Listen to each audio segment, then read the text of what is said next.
محمد. أما بعد فيا عباد الله أوصيكم وإياي بتقوى الله فقد فاز المتقون.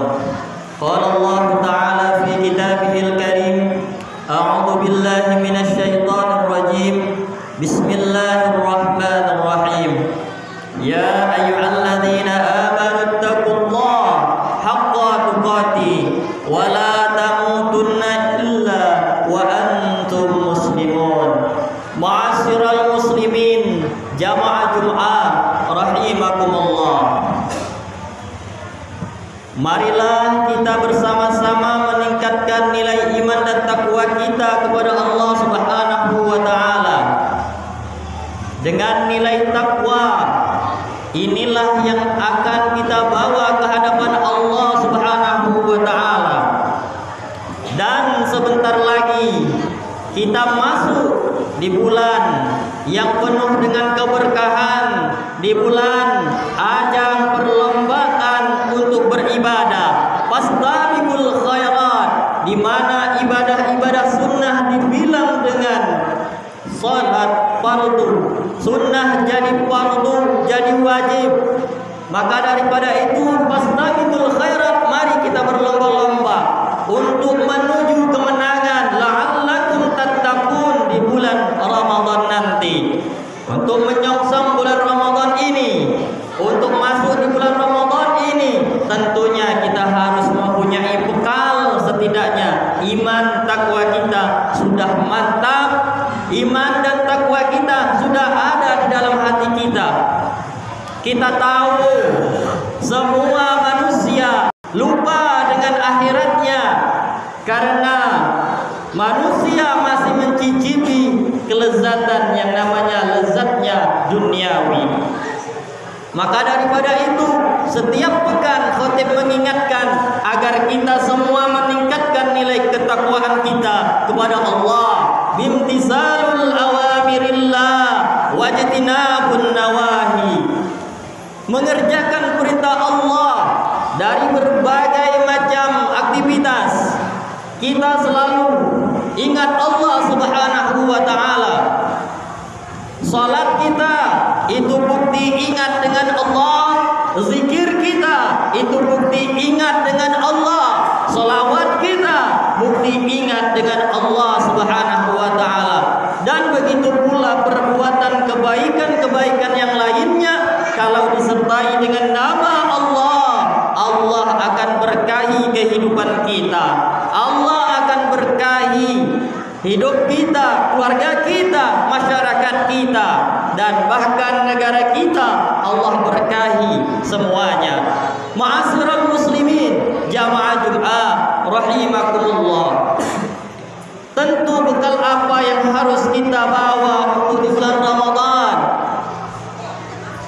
Allah memberikan peluang besar untuk kita yang selama ini lupa dengan akhirat. Di bulan Ramadan Allah lipat gandakan nilai-nilai pahala. Maka di bulan itu jangan kita sia-siakan. Ajak famili kita, ajari anak-anak kita untuk ingat Allah, berpuasa untuk menjadi hamba Allah yang suci, yang bersih dari segala maksiat. Hadirin jamaah Jumat rahimakumullah. Maka daripada itu, untuk menjadi pengikut Rasulullah sallallahu alaihi wasallam, Rasulullah menegaskan dalam sebuah hadis, jika kita ingin dirindukan oleh surga, ada 4 amalan yang harus kita amalkan dalam kehidupan kita, tentu di bulan Ramadan nanti utamanya. Apa kata Rasul? Al-jannatu mustaqatun ila arba'atin nafar. Ada 4 golongan manusia yang bakal dirindukan oleh surga, mereka yang mengamalkannya. Siapa mereka? Talil Quran, orang yang banyak membaca Al-Quran, orang yang banyak ingat Allah Subhanahu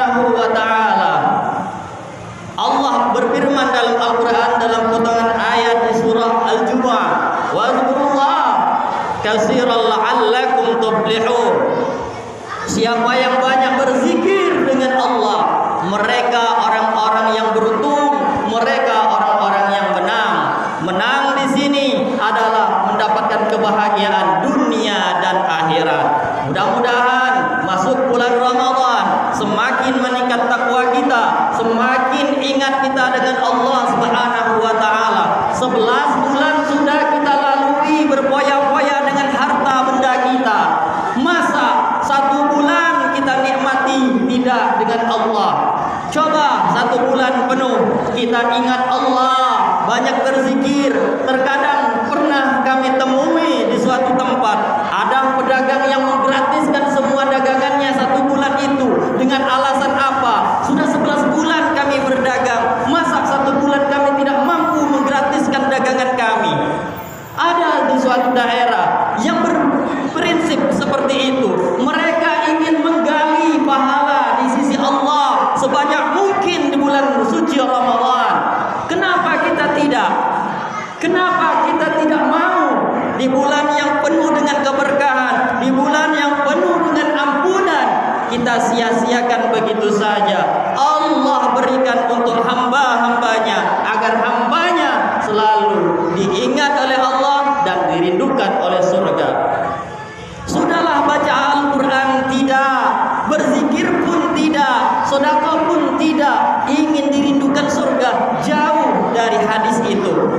Hadis ini menerangkan dalil Quran. Orang yang membaca Al-Quran, orang yang ingat dengan Allah. Kalau kita sudah mengajarkan anak kita, istri kita, dan kita mengajak mereka ingat Allah, Allah janji untuk kita surga yang luasnya langit dan bumi. Itu yang pertama. Orang yang dirindukan oleh surga, bukan kita yang merindukan surga, tapi surga sudah menanti kita yang sering ingat Allah Subhanahu wa taala. Ayuhal hadirun mu'assaral muslimin jamaah Jumat rahimakumullah. Lalu yang kedua apa?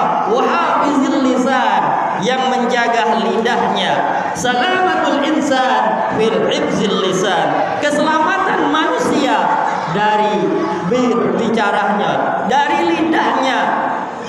Jadi kontrol lidah kita, jangan sampai menjadi bumerang bagi kita. Orang tersinggung, sakit hati gara-gara omongan kita, saling hasut, saling benci. Itu suatu larangan dalam menghadapi bulan Ramadan.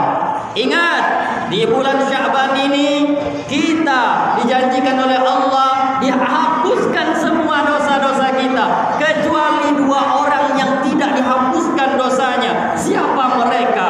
Al-musriku wal masahir. Yang pertama orang yang musyrik, orang yang menduakan Allah, yang menyekutukan Allah. Lalu yang kedua adalah orang yang memutuskan tali silaturahim. Siapa mereka yang memutuskan tali silaturahim? Mereka yang saling hasut, mereka yang saling membenci, mereka tidak ada ampunan bagi Allah Subhanahu wa taala. Bagaimana masuk bulan Ramadan kalau dosanya belum diampuni?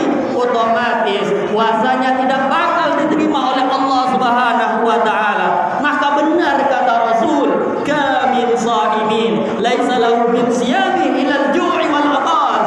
Kebanyakan manusia, hambaku yang berpuasa, hanya mendapatkan nilai lapar dan dahaga, bukan pahala, tetapi hanya dapat lapar dan dahaga. Siapa mereka? Yang saling membenci satu sama lain. Tetangganya tidak akur, keluarganya tidak akur. Mereka tidak dapat nilai puasa. Walau mereka puasa, mereka dapat lapar dan dahaga saja. Percuma mereka berpuasa. Tapi itulah, kita saling mengingatkan untuk menjadi orang yang bertakwa. Setelah ini, pulang dari ini, sebelum masuk bulan Ramadan, mari kita saling bermaaf-maafan dengan sanak famili kita, keluarga kita, tetangga kita. Jangan ada menyimpan benci, jangan ada saling hasut-menghasut lagi. Saling memaafkan kita agar kita diterima ibadah puasa kita di bulan suci Ramadan nanti. Ayuhal hadirun ma'asyiral muslimin rahimakumullah. Lalu yang ketiga, wa mut'imil ji'an, orang yang selalu memberi kepada orang yang lapar, orang yang susah, orang yang dermawan, maka Allah janjikan kepada mereka kesenangan di akhirat nanti. Dan orang yang bakhil dengan hartanya, yang seolah-olah katanya harta ini adalah dewa bagi mereka, dia bahagia karena hartanya, itu bukan dia, tapi Allah yang memberikan kebahagiaan itu. Allah yang memberikan kebahagiaan itu. Maka dermakan sebagian harta harta kita, jika kita diberikan oleh Allah kelebihan harta, kepada tetangga kita, sanak famili kita yang membutuhkan, jangan kita lalap habis, kita nikmati, tapi tidak ada berkah di sisi Allah Subhanahu wa taala. Jauhkan dari hal semacam itu. Maka amalan ini yang bakal dirindukan oleh surga. Jadilah orang yang dermawan. As-safiyu qaribu minallah, qaribu minan nas, wa'idu minan nar, qaribu minal jannah. Orang yang dermawan, dekat dengan manusia, dekat dengan surga, jauh dari api neraka. Namun al-bakhilu wa'idu minallah, wa'idu minan nas, qaribu minan nar. Orang yang bakhil, mereka jauh dari Allah, jauh dari manusia, dan dekat dari api neraka. Na'udzubillah summa na'udzubillah. Ayuhal hadirun ma'asyiral muslimin jama'atul rahimakumullah. Lalu yang terakhir, as-shaim fi syahri Ramadan. Kita masuk di bulan Ramadan. Mari kita bersama-sama niatkan dalam hati kita, ajak famili kita untuk berpuasa sebulan penuh, bukan hanya awal, tengah dan akhir, tapi sebulan penuh kita berlapar-lapar untuk mendekatkan diri kepada Allah Subhanahu wa taala. Ya ayyuhalladzina amanu kutiba alaikumusiyam kama kutiba alal ladzina min qablikum la'allakum tattaqun. Agar kita menjadi orang yang dekat dengan Allah, taqarrub ila Allah. Mudah-mudahan kita semua bisa mengamalkan ini di masa-masa bulan Ramadan nanti, dan mudah-mudahan hari ini mulai kita bermaaf-maafan dengan sanak famili kita, saudara kita, teman kita yang tidak bisa dijangkau, bisa kita hubungi melalui WA, WhatsApp dan lain sebagainya. Karena sekarang ada kemudahan yang diberikan oleh Allah Subhanahu wa taala. Bagi almarhumah kita kunjungi di kuburnya, kita ziarahi, bacakan surah Al-Fatihah, Yasin dan doa. Karena ini adalah sunnah yang sudah tertinggal. Mulailah dari sekarang berziarah, silakan berziarah. Agar kenapa? Agar silaturahim kita tetap terjaga. Walau dia berbeda di dimensi kita, tapi kita tetap jaga silaturahim kita. Kita berdoa kepada Allah agar kita semua menjadi ahli surga. Amin Allahumma amin.